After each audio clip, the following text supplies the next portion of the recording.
सोचने वाली बात है ना, कि एक छोटा सा बैक्टीरिया ये कैसे तय करता है कि उसे क्या खाना है। ये जीन रेगुलेशन की एक बहुत ही दिलचस्प कहानी है, जिसे लैक ओपेरॉन कहते हैं। 1961 में जैकोब और मोनॉड ने इसकी खोज की थी कि कैसे ये छोटे छोटे जीव बड़ी ही स्मार्ट तरीके से अपनी एनर्जी बचाते हैं। तो असल सवाल ये है, मान लीजिए एक बैक्टीरिया है और उसके मेन्यू में दो चीजें हैं। एक उसका पसंदीदा आसानी से मिलने वाला खाना और दूसरा एक बैकअप ऑप्शन। वो ये फैसला कैसे करता है कि कब क्या खाना है? बस यहीं पर लैक ओपेरॉन का शानदार सिस्टम काम आता है। तो चलिए हमारे हीरो बैक्टीरिया ई कोलाई की दुनिया में चलते हैं। उसके लिए ऊर्जा ही सब कुछ है और उसके पास दो मुख्य ऑप्शन हैं। ग्लूकोज, जो कि एक तरह से उसका पसंदीदा रेडी टू ईट मील है, और दूसरा है लैक्टोज, जो कि अगर कुछ और न मिले तो वाला ऑप्शन है। और यही तो पूरी कहानी का सेंटर पॉइंट है। सोचिए, अगर आपका पसंदीदा खाना सामने रखा हो, तो क्या आप कोई मुश्किल डिश बनाने में अपनी एनर्जी बर्बाद करेंगे? बिल्कुल नहीं।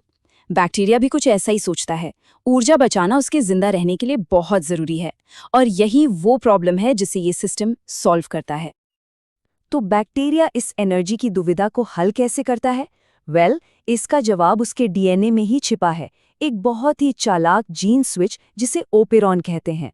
चलिए इस कमाल की बायोलॉजिकल मशीन के पुर्जों को थोड़ा करीब से देखते हैं। तो ये ओपेरॉन है क्या चीज? इसको आप ना जीन्स की एक टीम समझ लीजिए, जो एक साथ काम करती हैं। उन्हें एक ही स्विच से एक साथ ऑन या ऑफ किया जा सकता है। बैक्टीरिया के लिए अपने रिसोर्सेज को मैनेज करने का ये एक बहुत ही एफिशिएंट तरीका है। अब लैक्टोज को पचाने के लिए इस ओपेरॉन के पास 3 खास टूल्स हैं, जो 3 जीन से बनते हैं। लैक-जेड वो एंजाइम बनाता है जो लैक्टोज को कैंची की तरह काटता है। लैक-वाई सेल के अंदर लैक्टोज के लिए एक दरवाजे की तरह काम करता है, और लैक-ए एक हेल्पर की भूमिका निभाता है।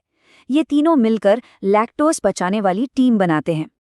हर काम की एक शुरुआत होती है आखिरकार। इन जीन्स को पढ़ने के लिए एक मशीन होती है जिसे आरएनए पॉलीमरेज कहते हैं। उसे कहीं उतरना तो पड़ेगा ना?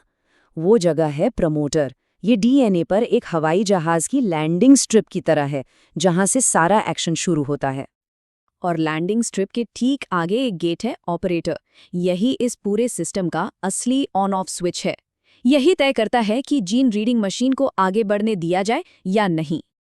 तो इस गेट का गार्ड कौन है? वो है एक स्पेशल प्रोटीन जिसे लैक रिप्रेसर कहते हैं। हमारा गेट कीपर। आमतौर पर ये गेट कीपर ऑपरेटर पर मजबूती से बैठा रहता है, रास्ता रोके रखता है और जीन्स को ऑफ पोजीशन में रखता है। तो अगर ये स्विच ज्यादातर ऑफ ही रहता है, तो इसे ऑन कैसे किया जाए? यहाँ एंट्री होती है लैक्टोज की। आइए देखते हैं कि कैसे लैक्टोज इस गेट कीपर को रास्ते से हटाता है। यहाँ नेगेटिव कंट्रोल का एक बहुत ही सुंदर उदाहरण है। जब लैक्टोज नहीं होता तो गेटकीपर यानी रिप्रेसर गेट पर यानी ऑपरेटर पर कस के बैठा रहता है, लेकिन जैसे ही लैक्टोज सीन में आता है, वो गेटकीपर का ध्यान भटका देता है, जिससे गेटकीपर अपनी जगह छोड़ देता है और रास्ता साफ हो जाता है। लेकिन यहाँ एक छोटा सा ट्विस्ट है। लैक्टोज खुद गेटकीपर से डायरेक्ट बात नहीं करता। इसके बजाय सेल लैक्टोज को एक दूसरे मॉलिक्यूल एलोलैक्टोज में बदल देता है। ये एलोलैक्टोज ही वो असली चाबी है जो गेटकीपर से जुड़कर उसका शेप बदल देती है और वो गेट से हट जाता है। लेकिन रुकिए, कहानी यहाँ खत्म नहीं हुई। सिर्फ इसलिए कि गेटकीपर हट गया, इसका मतलब ये नहीं कि फैक्ट्री फुल स्पीड से काम करना शुरू कर देगी। अगर बैक्टीरिया का पसंदीदा खाना ग्लूकोज अभी भी मौजूद है, तो उसे लैक्टोज पर एनर्जी क्यों बर्बाद करनी चाहिए? और यहीं इस सिस्टम की असली जीनियस सामने आती है, कंट्रोल की दूसरी लेयर। इसको ऐसे समझिए, गेट खुला है, आने जाने की इजाज़त है, लेकिन इंजन अभी भी बिल्कुल धीमी रफ्तार से चल रहा है। जब तक ग्लूकोज मौजूद है, लैक्टोज पचाने वाले जीन्स बस नाम के लिए ही बनते हैं, एनर्जी बचाने का एक स्मार्ट सेफ्टी मैकेनिज्म। तो ये होता कैसे है? एक खास सिग्नल मॉलिक्यूल के जरिए जिसका नाम है CAMP। इस चार्ट को देखिए, ये एक उल्टा रिश्ता दिखाता है। जब ग्लूकोज ज्यादा होता है तो CAMP का लेवल बहुत कम हो जाता है, पर जैसे ही ग्लूकोज खत्म होता है, CAMP का लेवल आसमान छूने लगता है। ये एक तरह का हंगर सिग्नल है। अब पिक्चर में एक नया हीरो आता है, एक एक्टिवेटर प्रोटीन जिसे कैप कहते हैं। इसको सिस्टम का गैस पेडल या एक्सेलरेटर समझ लीजिए। लेकिन ये एक्सेलरेटर तभी काम करेगा जब इसमें CAMP रूपी फ्यूल डाला जाएगा।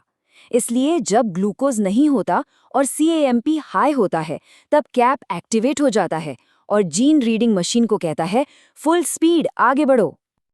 तो अब पूरी पिक्चर क्लियर है।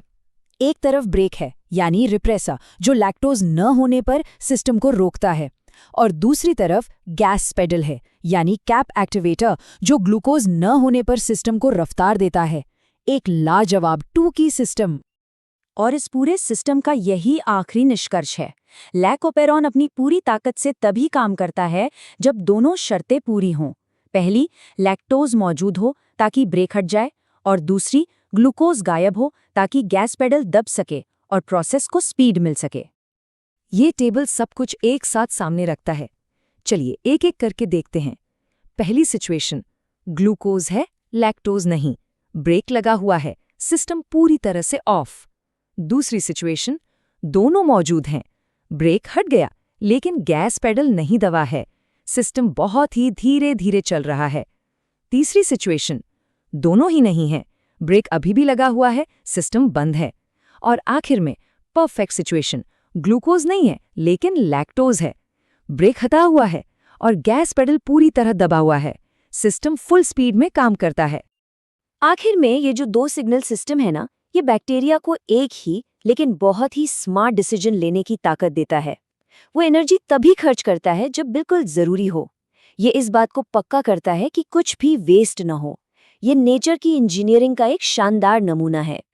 लैकोपेरॉन सिर्फ एक बैक्टीरिया की कहानी नहीं है, ये हमें दिखाता है कि लाइफ के सबसे सिंपल फॉर्म्स में भी कितनी कॉम्प्लेक्सिटी और इंटेलिजेंस छिपी होती है।